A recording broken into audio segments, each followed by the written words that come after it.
Hello everyone, today our topic is Argand diagram. Argand diagram में हम क्या पढ़ेंगे, जैसे हमने ट्रम सिंबल्स निकाले से किसी भी इलेक्ट्रॉनिक कॉन्फ़िगरेशन के लिए, और फिर उसके बाद हमने किसी भी ट्रम सिंबल्स के मूल्यांकन सिंबल निकाले थे जो पिछले लेक्चर में हमने देखा था। अब हमने उनके बीच में ट्रांजिशन पढ़ने, मतलब उनके बीच में इलेक्ट्रॉन के कितने ट्रांजिशन होंगे और कितनी उनकी पीक होंगी और क्या उनकी एनर्जी होगी, ये हमने ऑर्गल डायग्राम में पढ़ना होता है।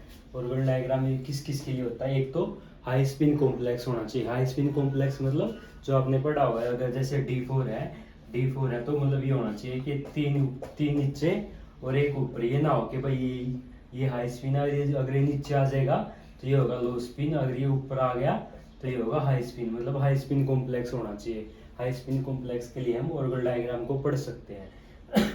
दूसरा होना चाहिए spin allowed transition. Spin allowed transition मतलब उनमें स्पिन मल्टीप्लिसिटी इक्वल होनी चाहिए। जैसे अगर डी3 से पी3 में जा रहे हैं, मतलब उनका स्पिन मल्टीप्लिसिटी 2s+1 जो है वो इक्वल होना चाहिए। इस उन्हीं के लिए हम, जिनका 2s+1 इक्वल होगा, उन्हीं के लिए हम ऑर्गल डायग्राम की स्टडी करते हैं। एक होता है energy should be more than k T between two energy state. के क्या होता है इसमें, बोल्ट्जमैन कांस्टेंट। बोल्ट्जमैन कांस्टेंट की वैल्यू होती है 1.38 इंटू 10⁻⁻23 जूल पर केल्विन इनवर्स है। और ये क्या बोलता है कि जो दो ट्रांजिशन हो रही है, जिस दो स्टेट के बीच में, इनके बीच का एनर्जी गैप केटी से ज़्यादा होना चाहिए। केटी से ज़्यादा होना चाहिए। केटी यहाँ पे टेम्परेचर है, रूम टेम्परेचर 298 केल्विन, तो मतलब इस केटी से ज़्यादा होना चाहिए। क्यों, अगर इस केटी से कम गैप होगा किसी जो दो स्टेट के बीच में, तो फिर क्या हो जाए, वो एनर्जी तो रूम टेम्परेचर पे अचीव हो जाएगी, क्योंकि रूम टेम्परेचर तो हर जगह पे रहता ही है। तो एनर्जी रूम टेम्परेचर पे ही अचीव हो जाएगी, और वो ट्रांजिशन बिना हमारे एनर्जी दिए ही हो जाएगा ना। हम बाहर से एनर्जी भी नहीं देगी तो भी रूम टेम्परेचर की वजह से वो ट्रांजिशन हो जाएगा। तो मतलब ऑर्गल डायग्राम के लिए ये तीन कंडीशन होनी चाहिए। एक तो हाई स्पिन कॉम्प्लेक्स होना चाहिए, एक उनकी स्पिन अलाउड ट्रांजिशन होनी चाहिए, और एनर्जी जो है दो स्टेट की वो मोर देन केटी होना चाहिए। हाँ, और आगे हम निकाल के देखेंगे अलग अलग के लिए जो हमने आगे अलग अलग, जैसे D1 के लिए निकाल के देखेंगे। D1 के लिए, D1 का टर्म सिंबल क्या आएगा, हम सिंपली भर लेंगे ऐसे। पांच ऐसे डी में होते हैं, इसका +2 +1 0 -1 और -2 होगा। तो अगर इसमें एक इलेक्ट्रॉन है तो इसका L हो जाएगा यहाँ पे 2 के लिए D आ जाएगा। और स्पिन मल्टीप्लिसिटी क्या होगी इसकी, एक इलेक्ट्रॉन है हाफ हो गया S इसका, और 2s+1 कितना होगा 2 इंटू हाफ +2, तो ये हो जाएगा 2। तो इसका ट्रम सिंबल क्या आ गया यहाँ पे, D2 आ गया। D2 ट्रम सिंबल आ गया। हमने पढ़ा था D2 के लिए ट्रम सिंबल, अगर ये को ऑक्टाहेड्रल कॉम्प्लेक्स है तो उसके लिए क्या होंगे ट्रम सिंबल होते हैं इसके लिए T2G और EG, है ना। ये पढ़ा था हमने, T2G और EG ट्रम सिंबल होते हैं। अब हम इनकी एनर्जी देखेंगे।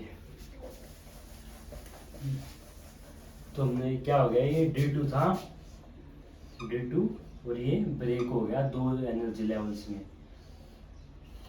दो एनर्जी लेवल में ये नीचे वाला हो गया T2G और ऊपर वाला हो गया EG। पहले क्या है, एक इलेक्ट्रॉन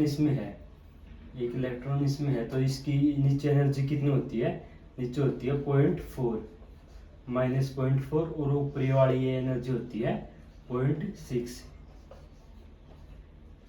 डेल्टा नोट को बोलते हैं crystal stabilization energy. Delta naught होता है क्रिस्टल स्टेबलाइजेशन एनर्जी, CFSC।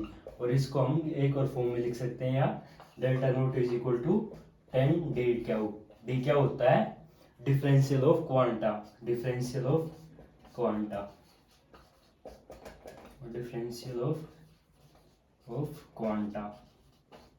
तो मतलब जो स्टेट है उनके बीच में एनर्जी होती है वन, पूरे के बीच में होगी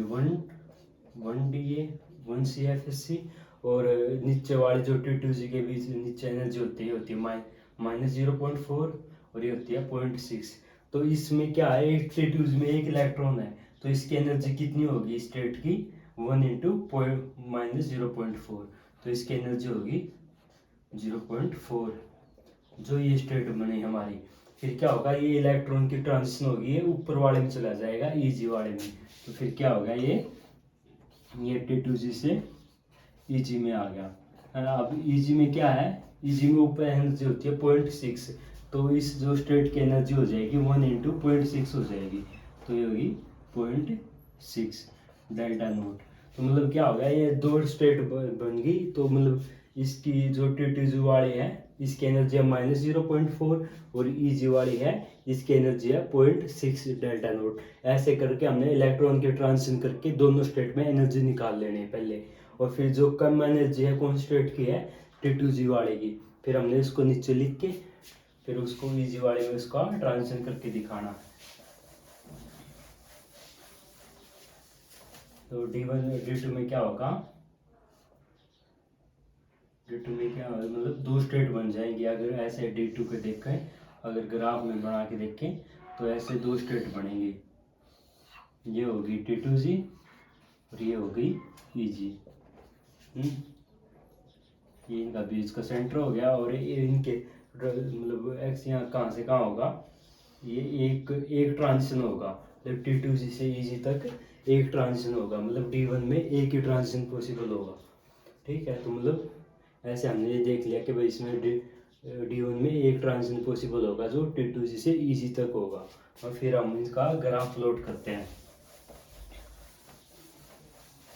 और इनका ग्राफ कैसा आता है, इसका ग्राफ को जो प्लॉट करते हैं इसको इस वे में प्लॉट करते हैं। इस साइड होती है मोलर एब्जॉर्बिलिटी, मोलर एब्जॉर्बिलिटी, ये आप देख लें, मोलर एब्जॉर्बिलिटी होती है इस साइड, इसको एप्सिलॉन नोट से डिनोट करते हैं। इस साइड होता है वेव नंबर होता है, उसको हम सेंटीमीटर इनवर्स में लिखते हैं। इस साइड होता है वेव नंबर और इस साइड होता है वेवलेंथ। तो इस फॉर्म में हम ऐसा ग्राफ बनाते हैं हम जब हम पोलर डायग्राम को स्टडी करते हैं। तो इधर मोलर एब्जॉर्बिलिटी, नीचे वेव नंबर और ऊपर जो है वेवलेंथ को लिखते हैं हम। तो वेवलेंथ और वेव नंबर में क्या रिलेशन होता है, वेवलेंथ जो होता है वो होता है 1/λ, मतलब ये एक दूसरे का यूनिवर्सल होते हैं। तो अगर D1 का हम ऐसे प्लॉट करते हैं तो ग्राफ आता है इसका, इस फॉर्म में ग्राफ आता है, इस फॉर्म में ग्राफ आता है। तो फिर क्या होता है, मतलब जो ये स्टेट होती है इसको बोलते हैं लैम्डा मैक्स। मतलब लैम्डा मैक्स क्या होता है, लैम्डा मैक्स वो लैम्डा की वैल्यू होती है, लैम्डा मतलब वेवलेंथ की वो वैल्यू होती है जहाँ पे मोलर एब्जॉर्बिलिटी मैक्सिमम होती है। मतलब यहाँ पे देख रहे हो ना, मोलर एब्जॉर्बिलिटी सबसे ज़्यादा है। मोलर एब्जॉर्बिलिटी क्या होती है, अगर एब्जॉर्बिलिटी को लिखते हैं हम A = ε0L, तो ये हो जाता है एब्जॉर्बिलिटी क्या होती है, मोलर एब्जॉर्बिलिटी क्या होती है कि भाई जब कंसंट्रेशन और पाथ लेंथ, कंसंट्रेशन C और L जब दोनों एक हैं, कंसंट्रेशन और पाथ लेंथ जब दोनों एक हैं, तो तो एब्जॉर्बेंस कितनी है, उसको ही बोलते हैं हम मोलर एब्जॉर्बिलिटी। तो जिस वैल्यू पे मोलर एब्जॉर्बिलिटी सबसे ज़्यादा होती है उसको बोलते हैं हम लैम्डा मैक्स। देखो अब क्या हो रहा था, इसमें एक ट्रांजिशन हो रही थी, T2 से Eg तक जा रहा था इलेक्ट्रॉन, तो इसमें एक पीक आने चाहिए, मतलब मान लो 200 जूल एनर्जी, कुछ भी एनर्जी वहाँ पे हमारी लगी वो ट्रांजिशन कराने में। तो फिर क्या होना चाहिए, बस एक ऐसे पीक आ इस मतलब मान लो लैम्डा की ये वैल्यू हमें बाहर से देनी पड़ी, तो मतलब यहाँ पे एक पीक आनी चाहिए थी, मतलब पीक क्या एक सीधी लाइन आनी चाहिए थी, इस फॉर्म की लाइन आनी चाहिए थी ना, लेकिन आया कैसा, ये ब्रॉड सिग्नल आया हमारा ना, ब्रॉड आया, इतना मतलब ऐसा शार्प नहीं है वो। अगर एक सिंपल ए की वैल्यू होती है एनर्जी की, तो एक सिंपल पीक आती है, मतलब सीधी एक ऐसे पीक आती। हाँ, तो लेकिन ये क्या ऐसा ब्रॉड आया है, ब्रॉड क्यों आया है, ब्रॉड इसलिए आया है, इसमें होता है जॉन टेलर डिस्टॉर्शन, इसको कर देते हैं। जॉन टेलर डिस्टॉर्शन क्या होता है कि भाई जैसे हमारा ऑक्टाहेड्रल कॉम्प्लेक्स है वो T2G और Eg में टूटता है, और Eg में कौन कौन से ऑर्बिटल होते हैं, dxy और dz स्क्वायर, है। जो ईजी, अगर ईजी में इलेक्ट्रॉन है, ईजी में इलेक्ट्रॉन है तो किस किस में है, d x square minus y में और डी जेड स्क्र में। और वही आपको पता है कि ये क्या कहाँ पे होते हैं, एक्सिस पे होते हैं दोनों, ये एक्सिस पे होते हैं। और जो लिगेंड इंटरेक्ट करता है किसी भी मेटल से तो वो एक्सिस के थ्रू ही करता है। तो फिर क्या होगा, जो ईजी से वो लिगेंड ज़्यादा इंटरेक्ट करेगा ज़्यादा, तो ऐसा कर देगा कि जो ये दो ऑर्बिटल है ना ईजी के, इनको भी और ब्रेक डाउन कर देगा, इन दोनों को अलग अलग कर देगा ना, क्योंकि एक के साथ ज़्यादा इंटरेक्ट करेंगे, एक के साथ कम करेंगे, क्योंकि डिजिट स्क्वायर के साथ ज़्यादा करेंगे। तो फिर क्या होगा, जो जो ईजी है, ये ईजी वाले, ये ईजी पहले था, अब इनको ये दो फॉर्म में तोड़ देगा। और ऐसे ही जो टी टू जी वाले हैं, इनको भी ऐसे दो फॉर्म में तोड़ देगा। टी टू जी वाले में क्या होगा, फिर जो जो डी एक्स वाई है और डी वाई जेड है वो एक साथ होंगे, और जो दूसरा बच गया कौन सा, डी जेड वाई, वो एक साथ होगा। और इसमें भी जो d x square minus y है वो एक साथ होगा, और ऐसे डी जेड स्क्र ऐसे होगा। तो मतलब क्या होगा, जो ईजी और टी टू जी थे वो दोनों ब्रेक हो गए।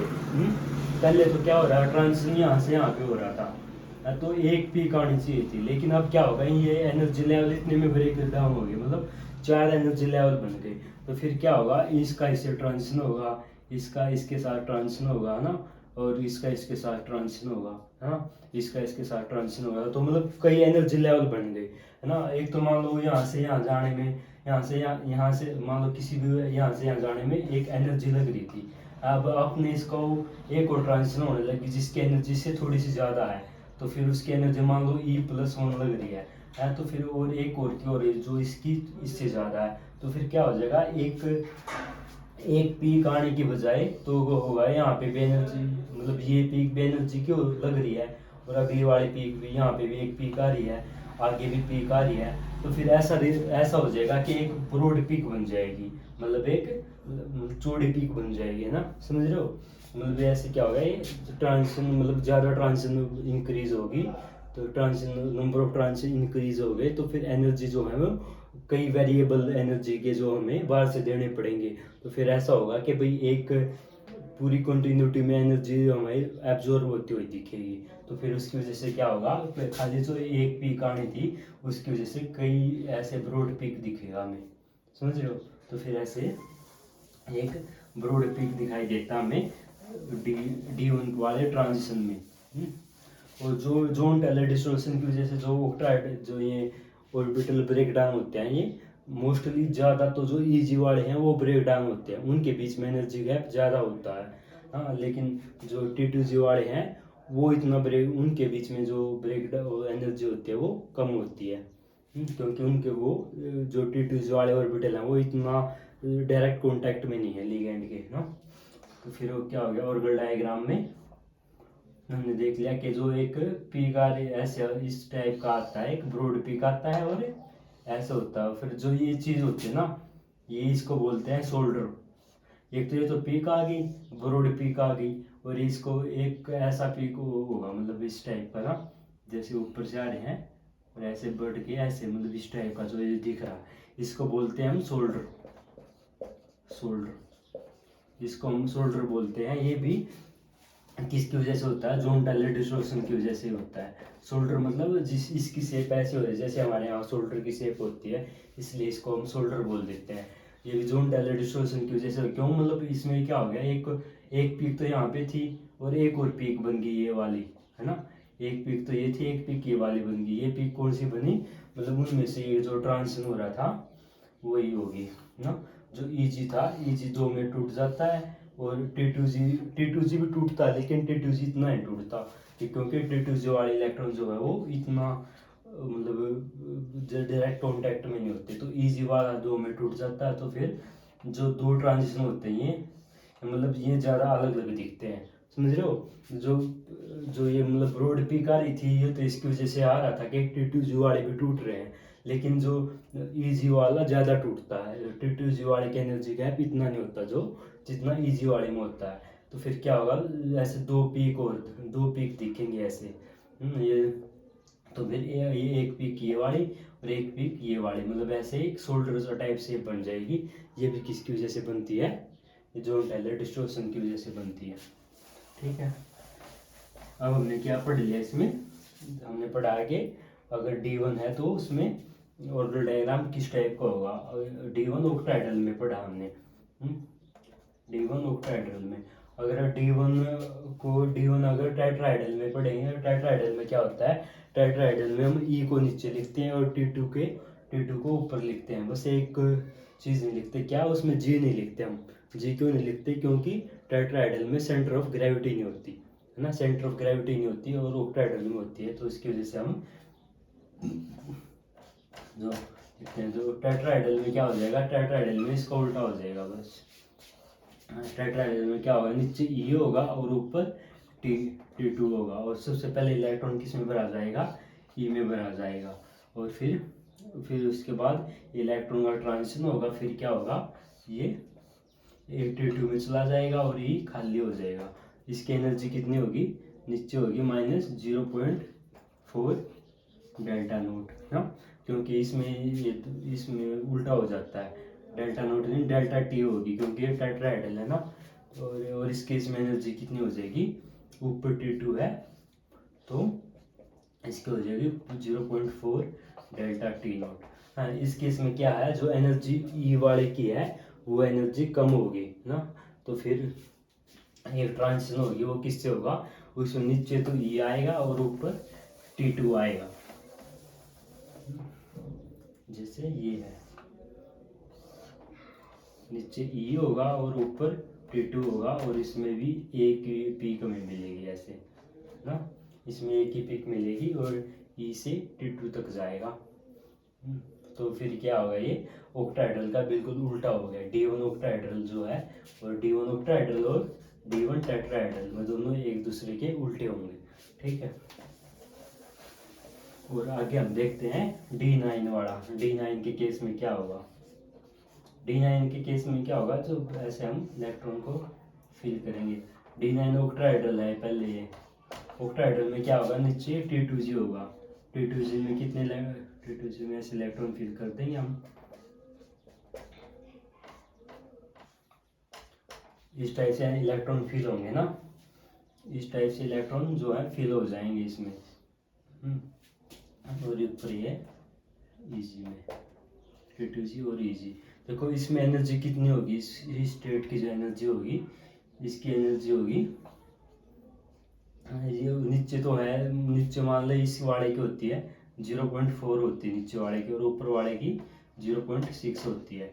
6 इलेक्ट्रॉन नीचे हैं तो 6 चौके 24 हो जाए, मतलब 2.4 डेल्टा नोट, और ऊपर वाले की वजह से 6 × 3 तो प्लस 1.8।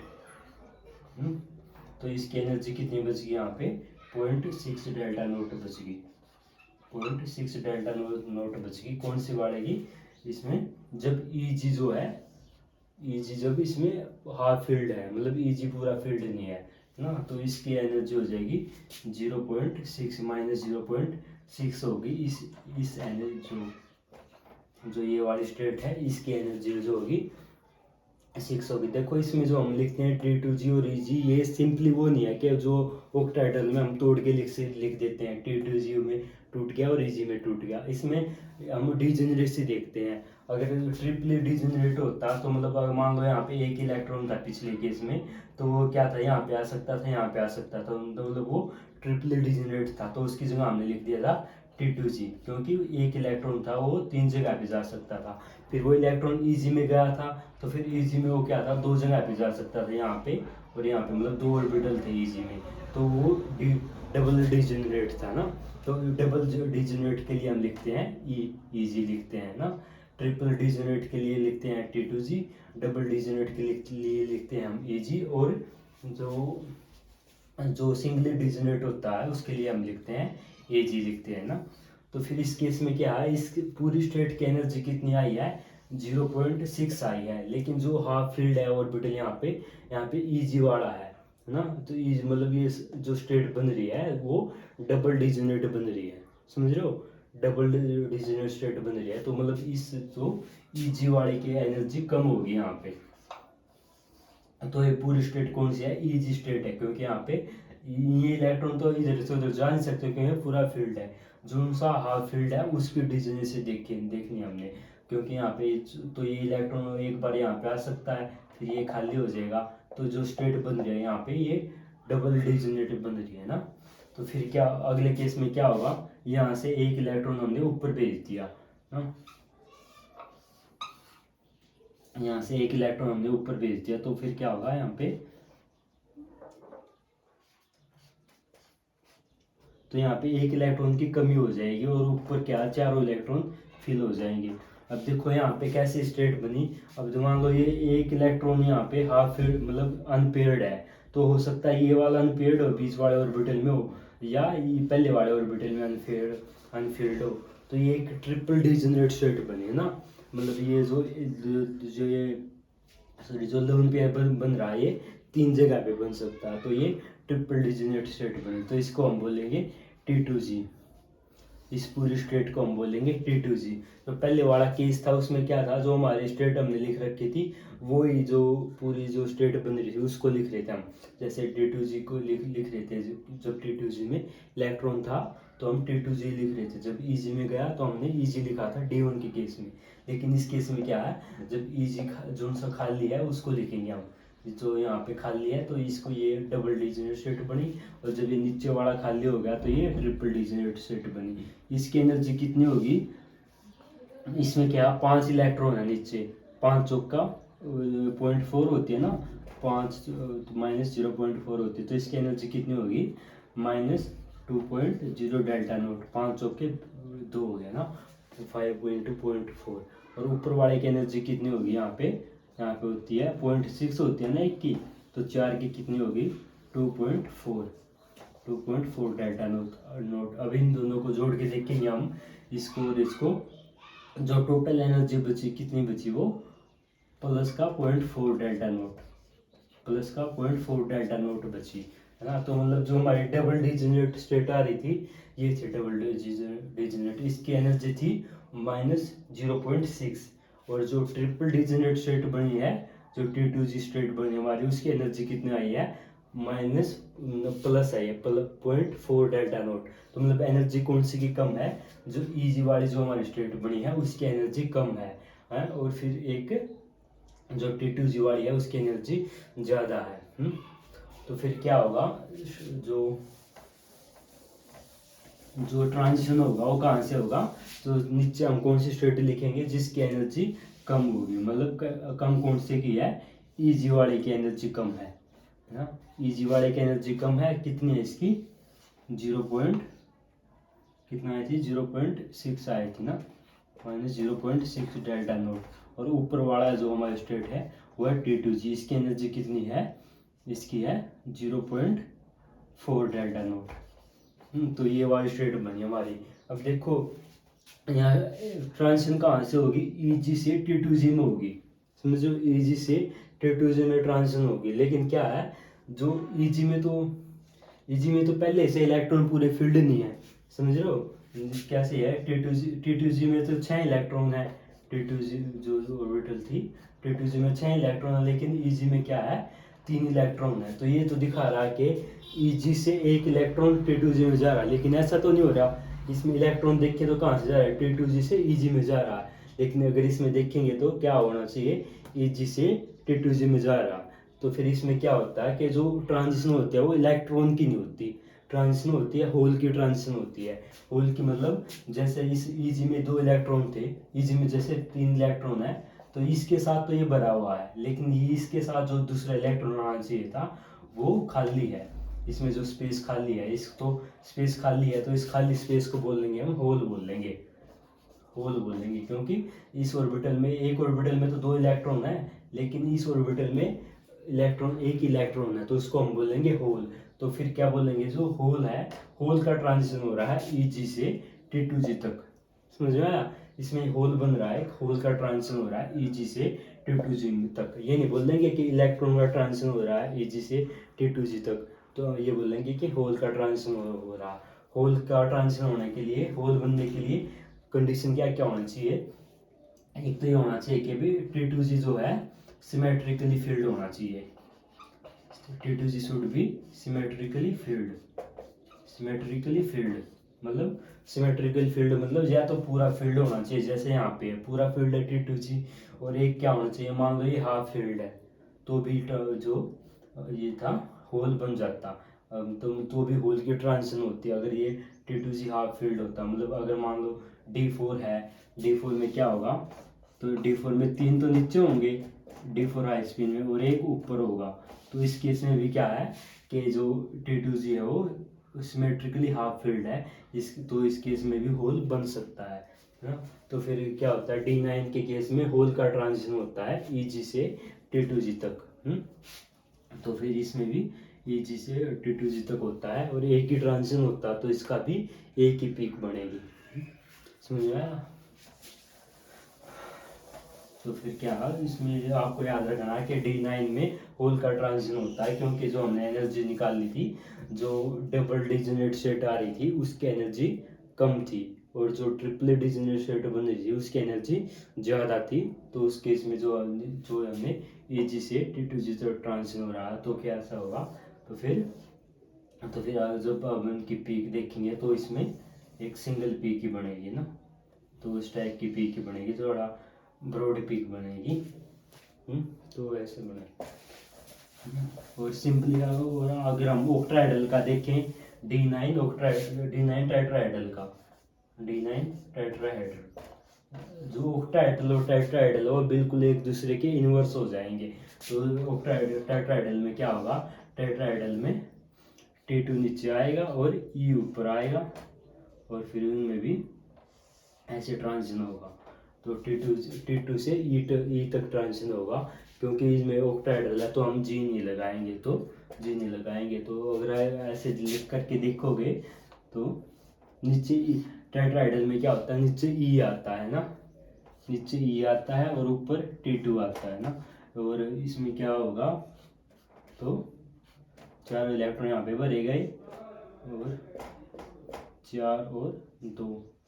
तो फिर क्या होगा, इस जो ये स्टेट बनी, सबसे पहले इलेक्ट्रॉन ऐसे भरे जाएंगे, E में 4 हैं और ऊपर कितने 5 है T2 में, और क्योंकि टेट्राहेड्रल में E नीचे आता है और T2 ऊपर आता है, तो इस स्टेट की एनर्जी कितनी होगी, इसकी होगी नीचे वाले की होगी 0.6 होती है, 0.6 डेल्टा टी, क्योंकि ये टेट्राहेड्रल है तो हम इसको डेल्टा टी लिखते हैं, और ऊपर की होगी 0.4 डेल्टा टी, ये माइनस का होगा। तो स्टेट की एनर्जी कितनी बनेगी, 6 चौके 24 माइनस 2.4, और ऊपर वाले की कितनी बनेगी, 5 चौका 20, तो इसकी बनेगी प्लस का 2 डेल्टा नोट। हाँ, तो इसकी टोटल एनर्जी कितनी बनी, इसकी बनी total energy -0.4 delta naught, -0.4 delta naught. और जब फिर क्या होगा, एक इलेक्ट्रॉन यहाँ से यहाँ ट्रांजिशन हमने कराना है, तो एक इलेक्ट्रॉन का ट्रांजिशन हो जाएगा, तो फिर क्या होगा, नीचे तो बच जाएंगे 3 इलेक्ट्रॉन, नीचे 3 इलेक्ट्रॉन बच जाएंगे, और ऊपर क्या है 6 इलेक्ट्रॉन हो जाएंगे।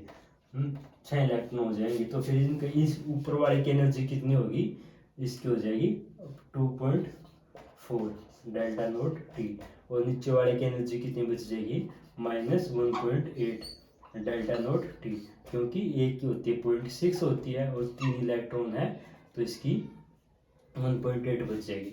तो ये वाली स्टेट बन रही है, इसकी एनर्जी कितनी बनी, इसकी बनी 0.6 डेल्टा टी, और इसकी बनी थी -0 delta naught T, delta T. तो फिर देखो इस केस में तो जो स्टेट एनर्जी बन रही है, ये बन रही है -0.4, और इसमें बन रहा है +0.6, तो -0.4 तो कम है, तो वो नीचे आनी चाहिए ना, नीचे आएगी, क्यों आएगी, फिर उसकी स्टेट कौन सी बनेगी, उसमें क्या है, जो ये वाली स्टेट है ना, ये वाला मतलब T2 है जो, वो हाफ फील्ड है, वो पूरा फील्ड नहीं है, तो उस केस में क्या हो जाएगा, T2 पूरा फील्ड नहीं है, तो फिर क्या है, ये वन लोन पेयर यहाँ पे आ सकता है, बीच में भी आ सकता है, और यहाँ पे भी आ सकता है, तो फिर क्या होगा, उसको ट्रिपल डिजेनरेट स्टेट बन जाएगी ना, ये जो T2 वाले में है ट्रिपल डिजेनरेट स्टेट बन जाएगी। और इसमें क्या है, इसमें ये इलेक्ट्रॉन एक बार यहाँ पे हो सकता है, एक बार यहाँ पे हो सकता है, तो ये है डबल डिजेनरेट स्टेट।